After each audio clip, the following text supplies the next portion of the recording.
So thank you for everyone who's already joined the call. Thanks for showing up on time. The chat is many times disabled on these thinking webinar calls. So if for some reason the chat's not working for you, any questions you have during this process, feel free to go into the Q&A section instead of the chat and just put a question there in the Q&A and I'll get those answered for you. All right. So 2 minutes pass. I'm going to jump right in because, again, we have a ton of content to cover this evening.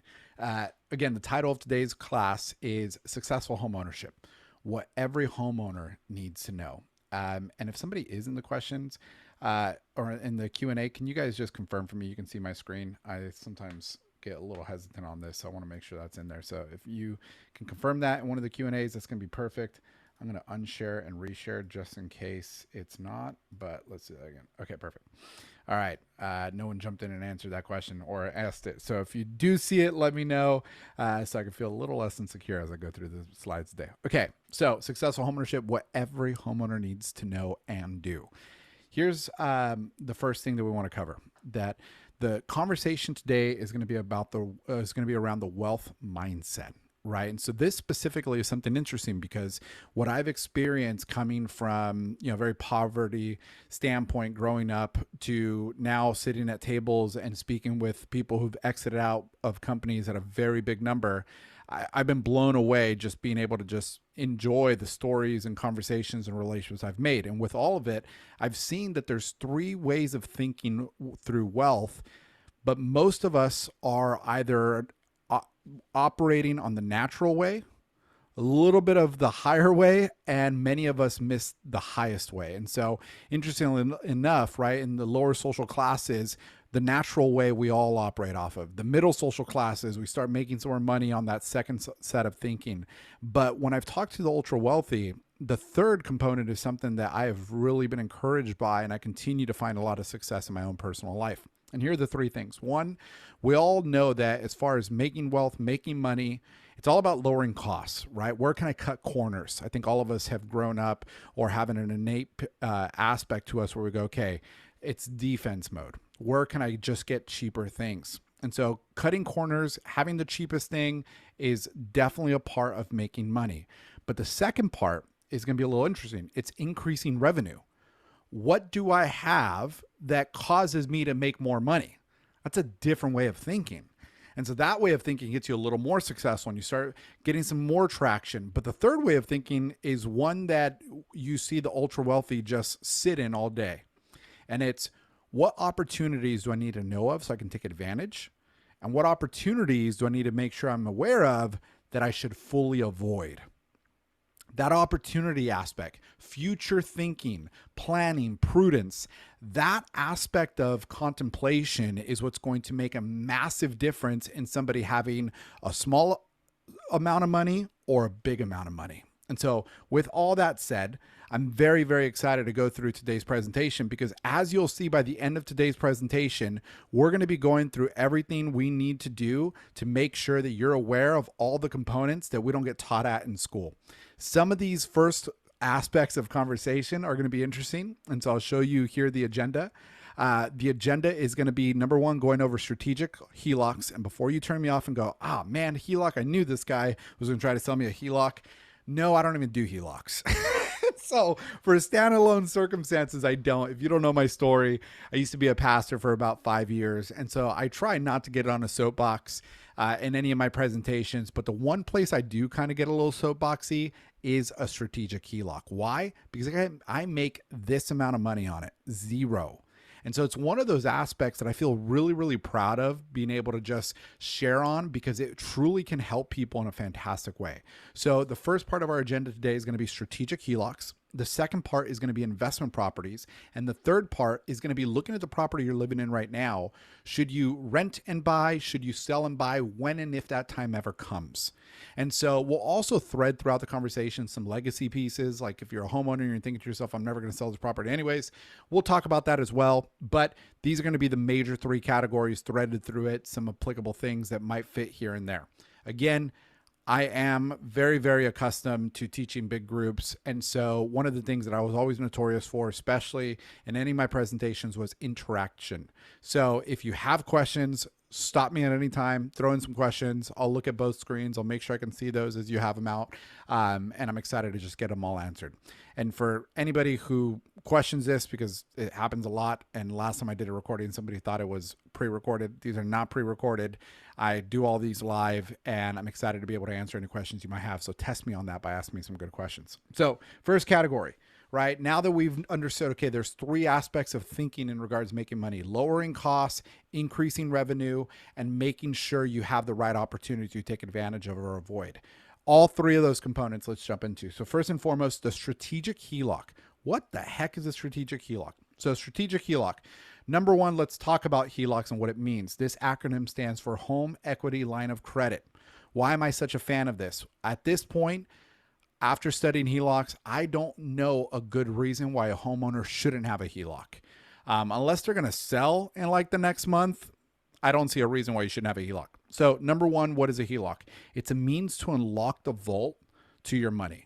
Right now, if you're thinking of your home ownership and you're like, oh man, my house is worth $800,000, I owe $500,000, I'm such a winner, I have $300,000 of equity. Guess what? That money is locked away in a vault, which you don't have the key of unless you decide to sell the house, which is going to cost you 5 to 6% of the total purchase price. Do a cash out refinance, which is going to make you exchange that lower interest rate for a higher one. Or third, you do a HELOC.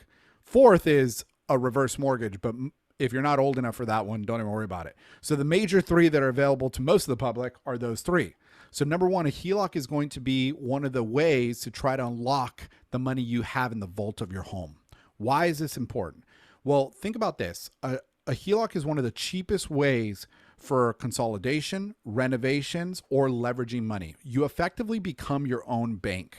So a HELOC is perks. You don't have to exchange the lower rate for a higher rate. And other perks, you don't have to sell the house. So this aspect of money gives you the ability to be better rates than a personal loan, credit cards, construction loans. So if you want to be able to make a strategy to get out of credit card debt, I just did this with some of my other clientele, and we just looked through and said, okay, how much credit card debt do we have? What debt consolidation loans are we looking at? Now let's look at a HELOC, and let's make a plan at making extra payments into the HELOC. How much faster could we get out of debt fully by leveraging a HELOC, and how much interest would we save by this mechanism instead of all the other conventional thinkings into a personal loan or any other component like that? And so HELOCs become a fantastic way to consolidate your debt, do renovations, and then when you get your tax returns, or if you want to pay off the HELOC in a different way, you can do that as well. Or if you want to leverage opportunities for investments. So let's say you have a $300,000 HELOC. You don't have to use all the money, but let's say you have that $300,000 approval, and all of a sudden a friend of yours is buying an investment property in Ohio, and they're going to buy land and then construct, and they're offering you to be a participant in that project. But your buy-in is 20 grand. You want to take 20 grand out of savings, or do you want to use 20 grand from your HELOC, pay a small monthly payment on it, and then 8 months later, or let's say 14 months later, when it's all constructed and they sell it, or they do a cash out refinance and pay everyone back, you take your money back, pay off your HELOC, go to zero, and now you cash out the profit on the difference, right? Like HELOCs are really cool ways to make you be in control of your own money so you can do what you want with it and make the money opportunities you want to take advantage of with it as well. So one, it unlocks the vault. Two, it gives you really cheap financing option comparatively, because they are higher interest rates, but comparatively they're cheaper. Three, it gives you access to emergency funds. So God forbid something happens. You know, I've had other clients where bought the house, equity grew, we got a HELOC on the house. One of the parties was diagnosed with cancer. It became very, very terminal, very, very serious. And the last few months of their life, they just decided, you know what, we're going to make memories. They lived off their HELOC, made memories, because they knew the life insurance would kick in afterwards. When the person passed away, life insurance kicked in, they paid off the HELOC, and they had memories that they were able to have paid for through that HELOC and then ultimately through the life insurance, so that a very difficult time could be a little easier and filled with a lot more memories. So emergency fund as well, right? Like my mom, we got into a bad financial spot. She lost a house we grew up in. If we would add a HELOC, we could have used a HELOC to make the mortgage payments because of the way that mortgage jumped and the type of loan she had, and it could have rescued our scenario. So great for emergencies, really good, cheap tool comparatively, unlocks the money, gives you power of it. And then fourth, and this is a super interesting one. I never hear anybody talk about this one. A HELOC also gives you legal protection. What the heck does that mean?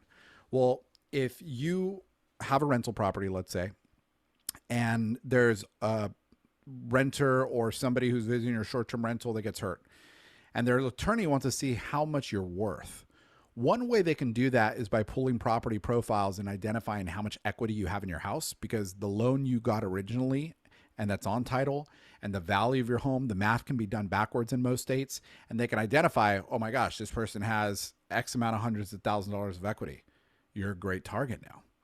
If you have a HELOC, even if you get, let's say you get approved for a $400,000 HELOC and you pull out zero, because you can, right? A line of credit just means you're approved for up to that amount. Doesn't mean you have to actually use that amount. I'm going to talk about the cost here in a second. Let's say you use none of it. So you're at zero. Guess what happens then? The attorney does a search. They see your first loan. They see your second loan all the way to its limit. They don't know how much you pulled out. And now they're going to conclude, most likely, oh, this person doesn't have that much equity. Maybe he's not a good target, right? So this is where, again, a HELOC can be a resource for the unseen. It can help you, the legal piece. It can help you with the emergency funds. It can help you with cheap financing comparatively, and it could just help you have access to your own money. So that's a home equity line of credit. It's this means of giving you access to the money in your house. What's the math on this? Well, here's an example. Let's say you have a $700,000 house and your current loan is $436,000. What's called a CLTV, this is this acronym, and there's a lot of acronyms in mortgage, so forgive me, but it stands for combined loan to value. Let's say your combined loan to value, this is the amount of money you're allowed to have on the property, is 80%. So that means out of the 700,000, you're allowed 80% of debt.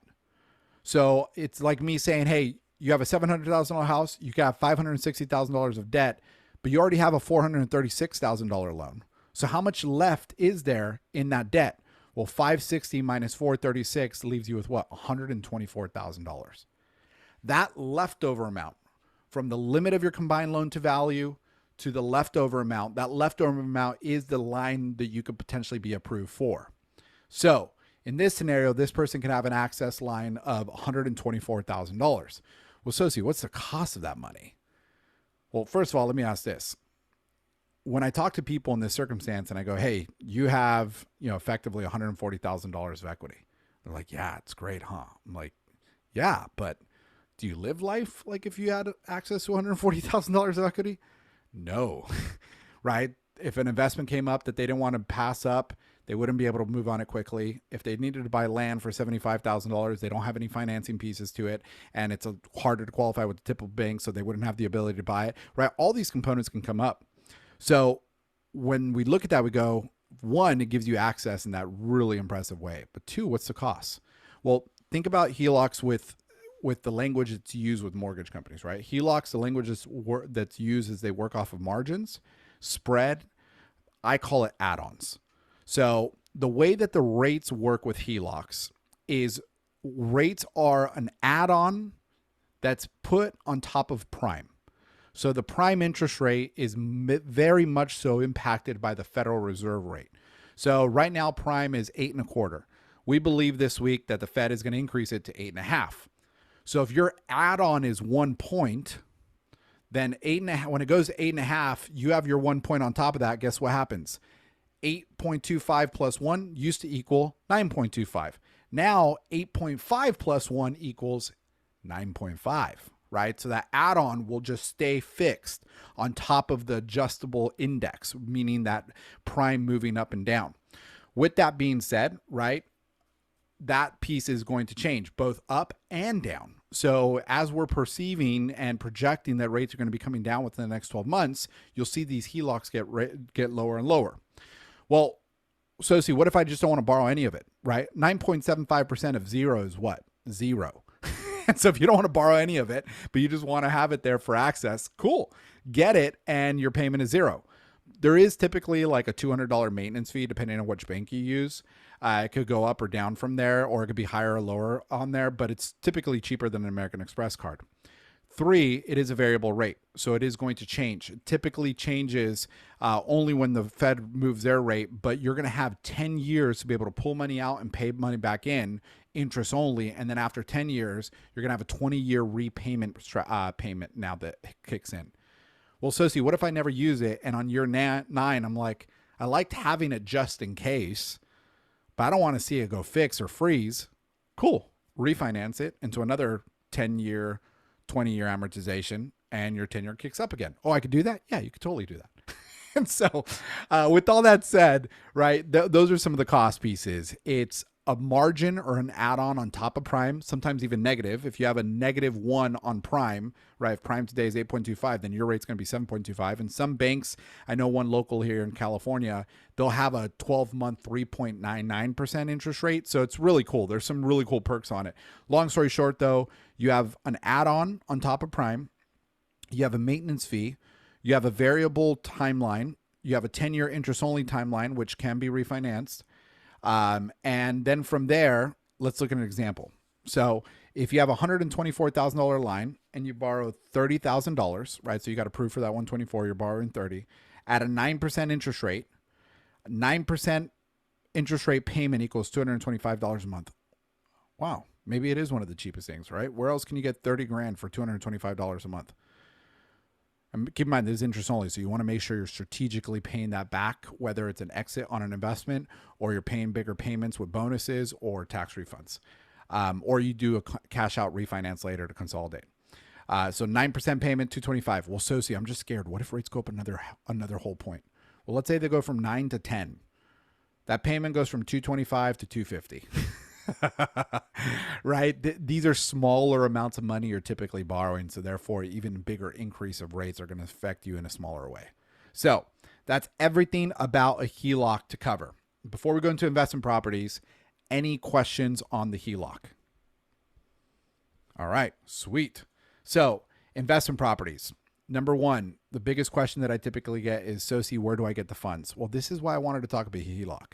A HELOC is important to know because if you did want to use a HELOC to buy an investment property, this is where you can potentially see about pulling money off the HELOC and buying the investment. You could also use savings. You could also use retirement.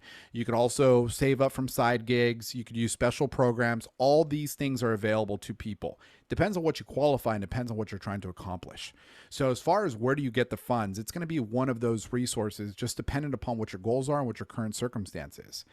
HELOC, again, is one of the easiest, but that also means that we need to analyze a property. How much income are you going to make on the property? And are you going to be profitable enough to cover the new mortgage that you just used to buy the property and cover the HELOC you used to finance the down payment, plus all the other expenses? On some properties, it could totally work. On others, it's going to be a little too close. So with that being said, want to make sure you're identifying where are these funds coming from. Are you going to do a mix of all the above or just one of these sections? 2, on investment properties, tax benefits, right? When you're thinking about buying an investment property, there's a couple things to keep in mind. And so this first one is the tax benefit. This means, how do I utilize the depreciation? And how do I use the losses from this property to benefit me against my W-2 income? If you're just going to go full investor, then you want to be really strategic that the income you're creating off that investment property is also going to be omitted or canceled out by the amount of taxes and write-offs you have against it, right? So you want to try to make sure that your CPA is giving you the right guidance and you're having enough expenses to not get taxed on the money you're making there. But there's a special type of tax benefit, the one that we don't hear about often. It's this depreciation piece. Effectively, if you make more than like $100,000, $125,000 a year, there's not a lot of ways anymore with the tax laws for you to make a loss on your rental property and use that loss against your ordinary income, right? So let's say, for example, you're making $100,000 a year, or let's say $150,000 household income, right? You're making 150 grand a year. Previously, back in the day, if you made negative 20,000 off of your rental property, you could take that 20 grand and make that 150 lower. So you would get taxed a lower amount of income and save. Now, it's not the case unless you hit one of these loopholes that don't get talked about a lot.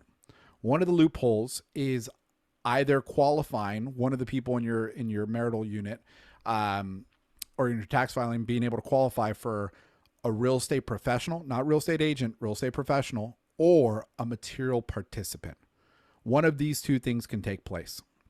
So with that being the case, if you can qualify for one of those two, and if you want more details on that, ask the questions here. I can give you some helpful information, because for the record, this is not tax advice. This is not financial planning advice. This is none of those things. It's just some helpful info for you to independently research.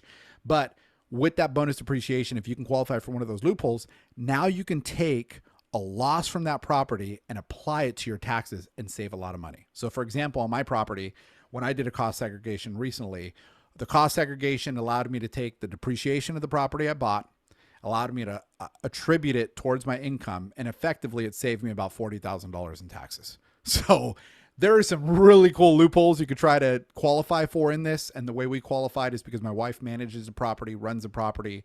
She is a material participant. And so my big takeaway there that I would give you guys as guidance to research further is make sure you're identifying in your investment strategy if taxes are one of the big components and important pieces for you.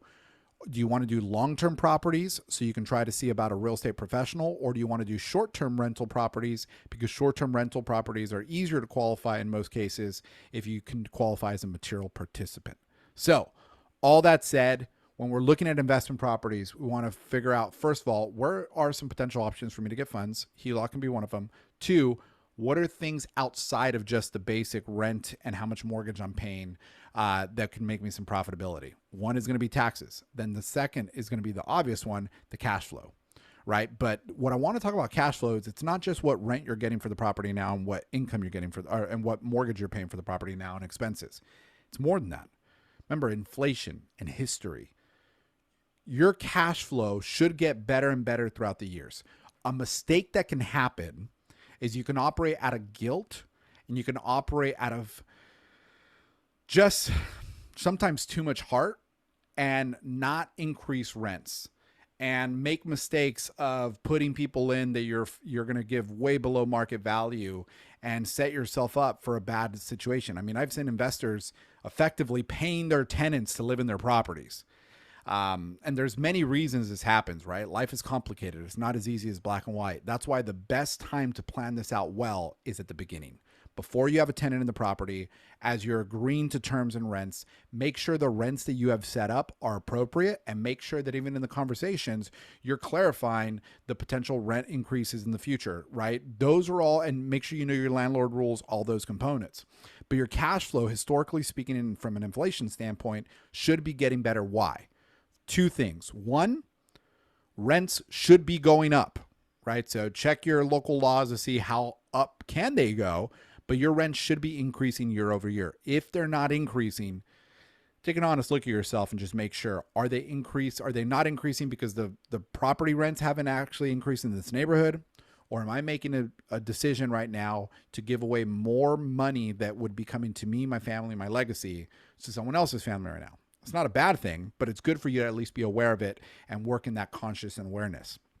And so as rents should be going up, something else should be happening as well, especially if you buy this type of rental property this year. And one of the reasons that you might want to do this rental property this year is because this thing that I just talked about, the tax benefits, that big bonus of being able to utilize a lot of the depreciation, you could do 100% of it last year. This year in 2023, it's going to be 80%. So if you buy a property this year, you'll only be able to take the 80% of that bonus depreciation. Next year it goes to 60. And then the year after that, it sunsets. We don't know what's going to peak up on the other side of that. We don't know what's going to happen, but that is some of the timeline. So if you are considering one of these properties or growing your portfolio with a property and taxes are important to you, make sure you're taking that consideration as you decide and determine when and where you're going to buy. So the other thing about this that would be a really great perk for you to consider is, not only are rents going to go up, and so find locations that have high projected rents, but with us buying right now, like if you buy right now, you're buying at the peak of the interest rate market. You're not buying at the peak of the real estate market, in my opinion. You're buying at the peak of the interest rate market, because what we should be seeing now are rates going down, especially towards the end of the year and the beginning of next. So if rates go down on this property you buy now that's cash flowing okay, What's going to happen when you refinance that property? And you increase the rents, right? So this is one of the beautiful things about investment properties is they give you tax shelters and tax perks, and they give you this opportunity to have a growing income and a fixed amount of debt that will be the best anti-inflation tool you can have in your arsenal. So all that said, you can make more money. And so you can keep more of your money with investment properties. You can make more money. And then as far as inheritance plans to be able to transfer money, you could also transfer money more effectively. Some of the ways you can transfer money, for example, if you are buying an investment property, and I'll give you guys some hacks on using your primary as an investment, but let's say you're buying an investment property and you want to sell it, right? 4 years go by and you're like, okay, this investment thing isn't that bad. I'm really into it. I think this is really easy for me to do, but I just wish I would be able to take out the money from this house and go buy this other now apartment building or something, because I'm just tired of this one house I had. Well, if you wanted to do that, or if you wanted to, switch this investment to another investment, but you don't want to pay taxes on the gains. Remember, Uncle Sam wants to charge you anytime you make money. If you don't want to pay taxes on gains, you could do a 1031 exchange, right? Or you should be able to do a 1031 exchange. I don't want to give any kind of guarantees here, but you should be able to do a 1031 exchange, sell that property using a servicer effectively. They'll be able to help transfer the money and the gains that you got from this property to the new property, tell you everything you need to do to qualify for that, and then not have to pay taxes on that initially because you could defer that, right? So you can sell like investment property to like investment property, buy the new one, and keep going. Here's a really cool thing, right? Let's say you don't even do that. Let's say you were like, nah, the 1031 sounds too complicated. I'm just going to keep buying up properties. And you buy up all these properties. And then you've sucked out all the depreciation of them, right? When Uncle Sam lets you have a tax perk, he's going to also want his money back. And so as soon as you sell one of those properties, especially if you did that tax perk, you're going to owe a lot on it if you don't do the 1031 exchange. But let's say when you pass away and you want to pass this on to your family, look at this. You could effectively suck out all the juice of this deal on these properties, get all the tax benefit for you while you live. And when your children or heirs inherit the property, there could be a step up in basis that kicks in that makes it now pretty much applicable for them to not have to pay taxes on those properties when they get them as well, as far as if they sell it, right? If they're going to rent out the properties, different states and counties have different implications on what happens with your tax basis of how much you're paying property taxes with the county. But as far as selling gains on the property, 1031 exchanges can lead into an empire that then you provide to your heirs. And as long as you're not going above the estate allowance, meaning how much you can give to your heirs, they could effectively inherit that, have a step up in basis. And if they sell the property, they're not going to have to pay the capital gains that you should have been paying. So investment properties are one of the most strategic ways to make more money now, keep more of your money, and then make sure that when you pass on your empire to the next generation, they don't have to pay your dues as well. So it's such a fantastic inheritance plan, and just really great overall. One of the ways that I try to give some ideas to people as far as trying to get into investment properties, aside from buying a typical investment property, right? The lowest down payment on an investment property is about 15% down if it's going to be a long-term investment. If you're just going to buy like a second home and have some Airbnb based out of that, you could potentially go as low as 10% down. But those down payments are typically big or compared to a primary. And if you want a really good rate, you're going to have to look at like 15 on the second home or 25% on the long-term investment. So some people look at these down payments and go, man, I wish I could just buy some with 5%. Well, think about this. Let's say your child just graduated from college, or you have a parent who can't afford a home on their own. If that child or parent are going to live in as a primary occupant, there's some different type of loans. And I want to explain both. I'll just explain the child one. If your child is going to college and they're going to live in the property and they're going to be on the loan, you could effectively buy the house, assuming qualifications, with them as a primary occupant, you being a non-occupying co-borrower, buy that home with 3 to 5% down, rent out the rooms to their college friends, and now you have an investment property. If you want to take it a step further, let's say after their 4 years of college, they move out and they go complete their master's degree. You keep renting that property out. Sweet, even better. But now let's say at about year 3, because once they leave that property, it's no longer an investment property for the mortgage company, but it still is for the IRS. And after 3 years of not living in it, then the IRS sees it as investment property. But anytime between that time they left to the 3-year mark, if you sell that property, guess what you can do? You can now fall under another tax clause that will allow you to sell property that's a primary residence according to the IRS and have up to $250,000 of tax-free gains from that property if you're single, and up to $500,000 if you're married. So if you and your child want to be intentional in having a property together, you buy it for them while they're in college, they rent it out while they finish their master's degree, and then they sell it before that 3-year mark. That money is there for them, all full tax-free, to pay off the student loans or to help them start up the business and career that they've been trying to get into. So that's everything on the investment properties to cover right off the bat. Tools to help you with investment properties as far as doing research. One is going to be confirming your qualifications, right? So use payment calculators, awesome, but don't rely on them all the way. Make sure that you speak to a mortgage professional, whether it's our team or some other team that you trust. Make sure you confirm payments and cash to close, and then more importantly, what rents you need on the property to qualify, right? If your debt to income ratio is tight, one of the things to understand with investment properties is that you don't qualify just based on your income. You also qualify based on the income the property is going to produce. So when you go out shopping, you want to know your payment, you want to know your cash to close, but you also want to know how much rent does that property need to make so that I can know I still qualify for it.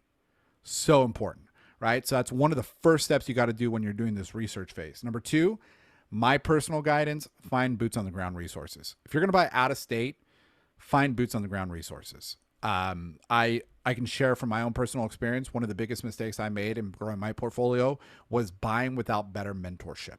And so finding people, like we have some friends in Philadelphia who buy, they're called shells, the shell of a house effectively for like less than 100 grand. They rehab them, they rent them, and they have all the steps from, start to finish of what you need to do. They have mentorship programs they sell. And I know a few of those type of individuals. And if you go through that mentorship program, you will have the guidance to help you not just make the money that you want to make, but learn where the landmines are at so that you can take advantage of that third thing we're talking about earlier. Avoid unnecessary things that you are going down the path of, or take advantage of opportunities you weren't aware that you even should have been taken advantage of. So that's the boots on the ground. Find a professional locally who can help you from purchasing the property to managing the property. Number 3, if you want to identify, right? So you know your payment, you know your cash at close, you know your rents that you need to qualify. So you know your qualification pieces. You've had some good boots on the ground, but now you're still doing some more research. One of the things you can do, especially if it's not a full service boots on the ground thing you go into, is going to be using 2 websites that have become very helpful for me. One is called Rentometer. Rentometer is, or it could be pronounced rentometer, apparently. Somebody told me that the other day.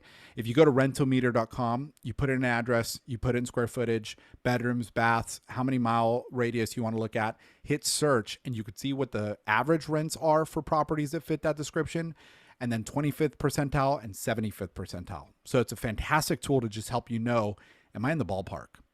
Second tool is airdna.co. AirDNA is not like long-term rentals like Rentometer. This is for short-term rentals like Airbnb. So you go into airdna.com. You can go to the rentalizer section, and on the rentalizer section, put in an address of the property you're looking at. It'll show you occupancy rate, annual income, so that from there you could do the math and go, am I going to be positive cash flow on this or not? Food for thought. I personally get very, very hesitant when somebody is not going to be positive cash flow on an investment property, especially if it's their first. So just be really mindful of that. Another good website is if you're trying to do stuff with like travel nurses, instead of just short-term or just long-term, but more of that mid standpoint. Fully Furnished is another really good website. You could try to find resources for them on that. And so check out Fully Furnished as well. So the last thing that I'll talk about as far as tools to help is just having a strategy. And so one of the most popular strategies is the BRRRR strategy. This means you buy a house, you refinance the house. You buy the house, you renovate the house, you rent the house, you refinance the house, and then you repeat. So you buy some house that needs fixing, you fix it, find tenants, refinance the property. When you refinance it, that's when you pay off the mortgages you used to initially buy it, right? Most of the time, this is what's missed a lot. This is why, again, HELOCs might be a good opportunity for you because they're way cheaper than these things called hard money loans.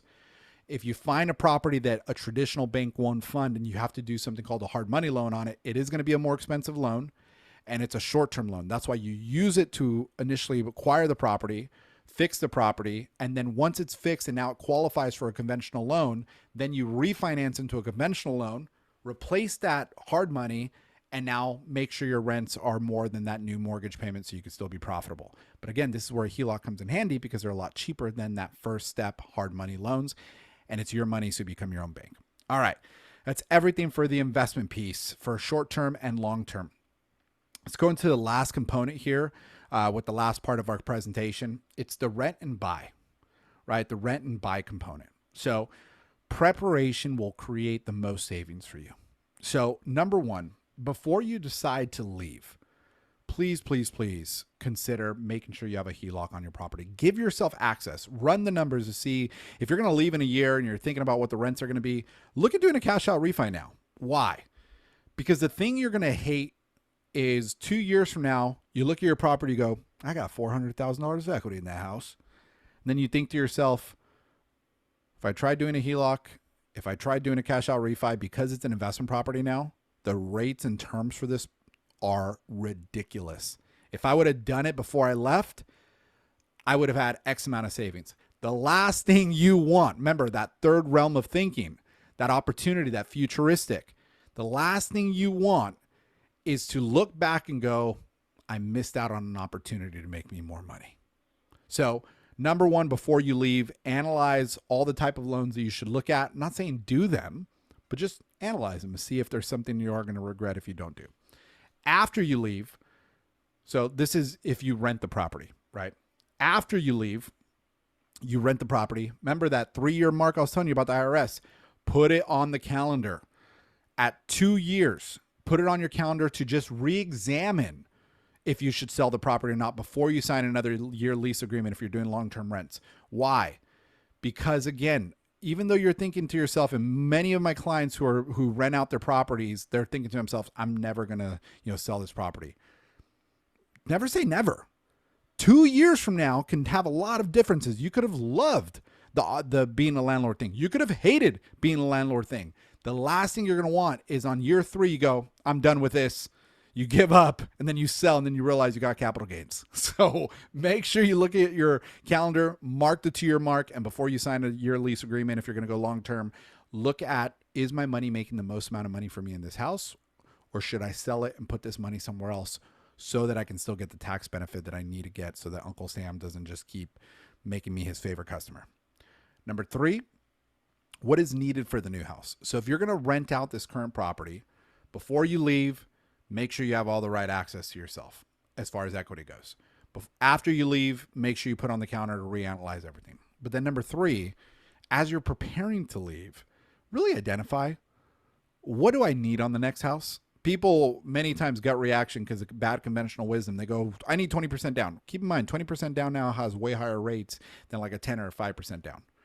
And so when you're looking at that, and not way higher, but they are higher after the administration change that happened earlier this year.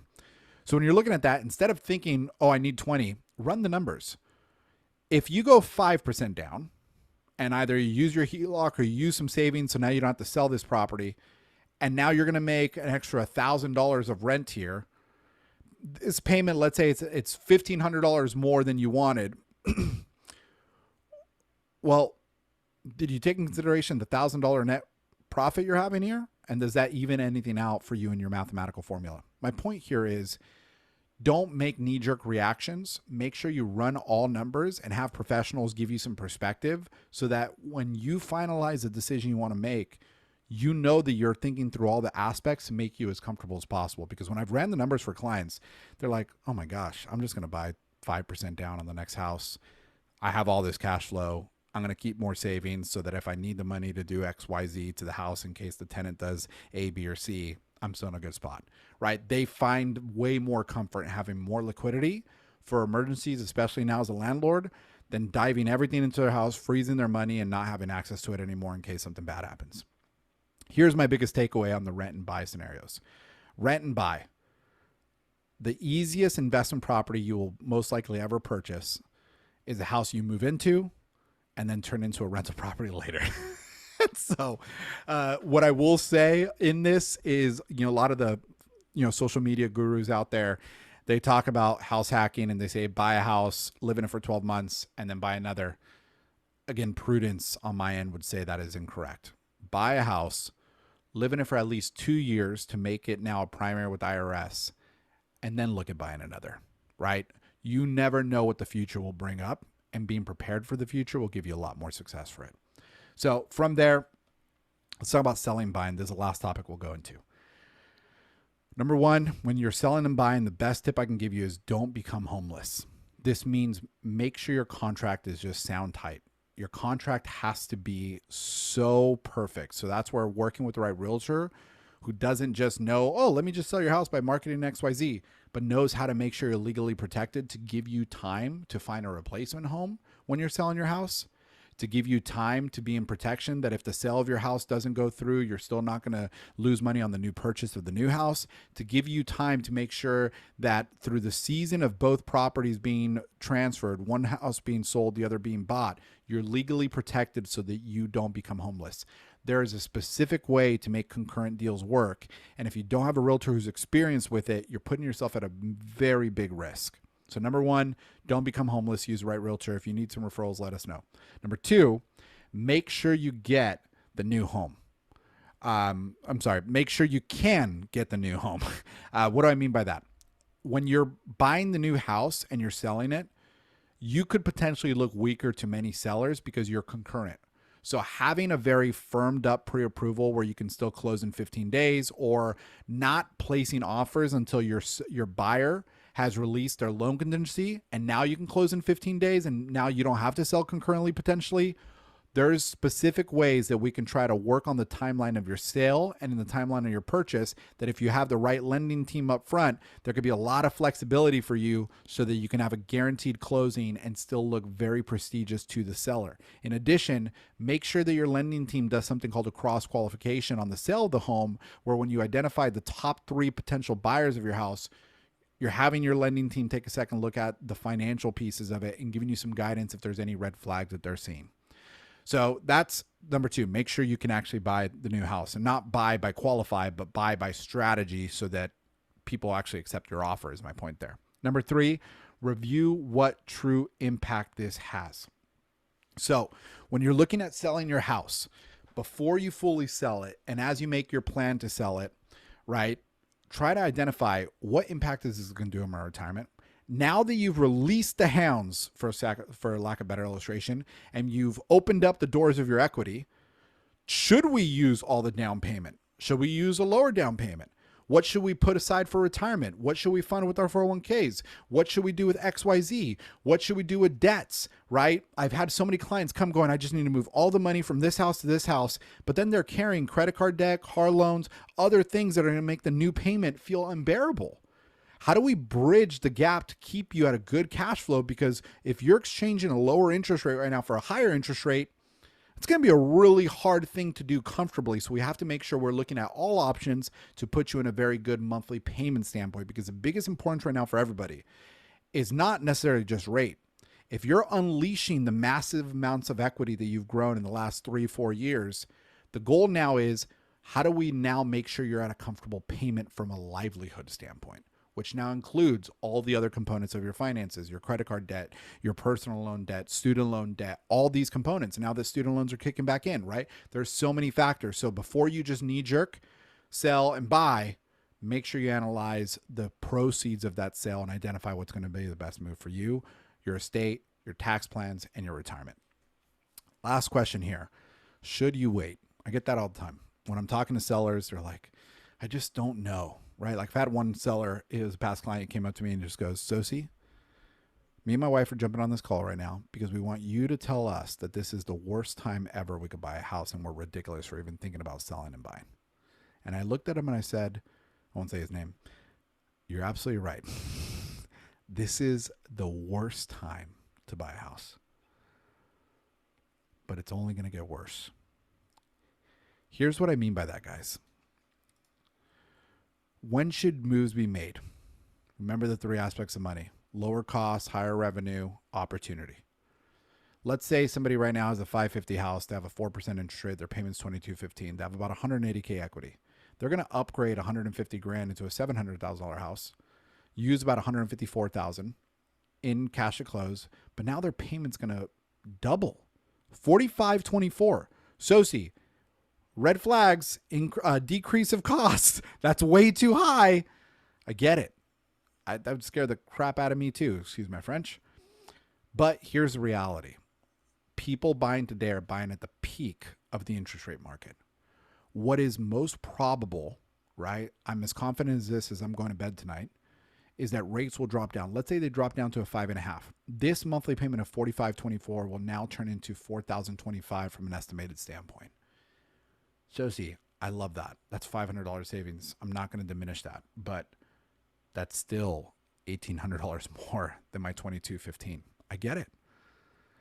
I think you should keep that $22.15 if possible, or realize that if you're telling me you're going to have to sell it at some point, realize that the moments today will not be the same moments tomorrow. And here are the two things I mean by that.